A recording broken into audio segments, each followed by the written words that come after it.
I wish to point out that Sri Aurobindo belonged to a great Indian mystic tradition, beginning with the Vedic rishis, and which includes Shankara, Ramakrishna, and Vivekananda.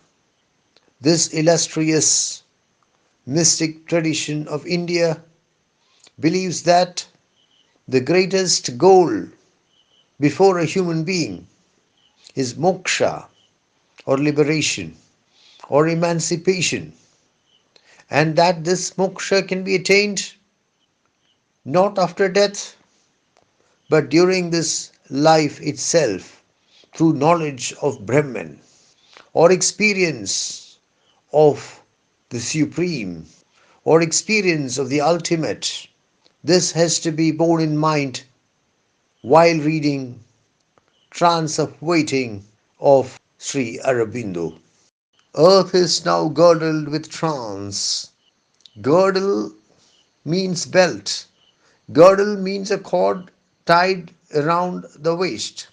Earth is now girdled with trance.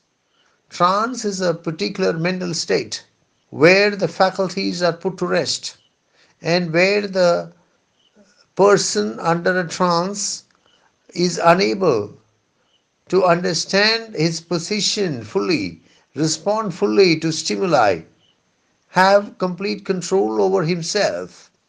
Earth is now girdled with trance.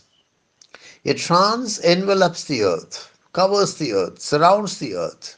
But I think it's a good example of the figure of speech called transferred epithet, because it is not the earth which experiences a trance, but the speaker, and the speaker feels that the entire earth is under a trance. Heaven is put round her for vesture. Vesture means dress, apparel. Heaven is put round her. Heaven is put round the earth for vesture.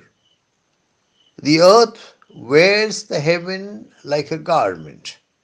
Heaven is put round her for vesture. So we have two things here. One is the earth is encircled with trance. The other is heaven is put round the earth as if it were a garment.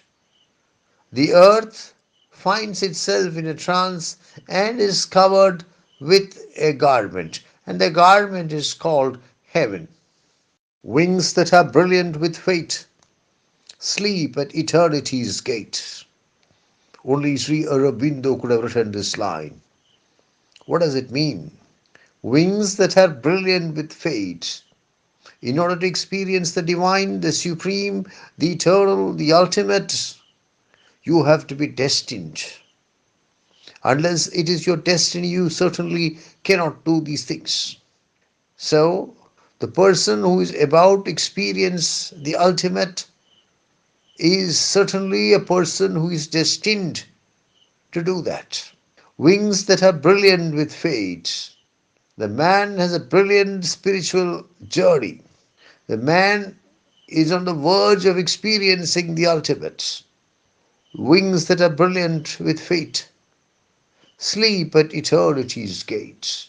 Eternity means timelessness, endless life after death, unending time. Sleep at eternity's gate, waiting to grab the opportunity of actual enlightenment. The word eternity has several meanings, all of which are applicable here. But I think the best interpretation would be to understand eternity as it is understood in Christian theology. Here, eternity means endless life after death. Endless life after death. I think with some changes, this definition of eternity can be made applicable to the passage under discussion. Once a person experiences the ultimate, he is beyond life and death. He is beyond birth and death. He is freed from all material entanglements. He is released from all worldly chains. So I think that eternity here can be interpreted to mean endless life, not necessarily after death. Endless life, because once you attain moksha, there is no death for you, there is no rebirth for you. You enjoy endless life. Time waits, vacant. Time is something which never waits.